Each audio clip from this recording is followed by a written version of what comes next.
Hello guys, in this video I'm going to show you how to enable hyperlink quick jump on the Jnotes application.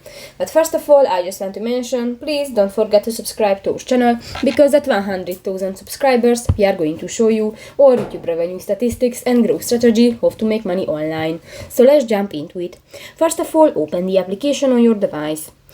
That's the home screen and you can find different buttons. Click to the profile icon at the upper right corner of the home screen, go to the settings option, and in the function settings section you can find the hyperlink quick jump. Finger and stylus click quick jumps are not supported after closing, but actually I use this function. But if you want to turn off, click to the next yellow circle, and if it will be turned gray, this function will be disabled. If you want to turn on, click that again, and that's it.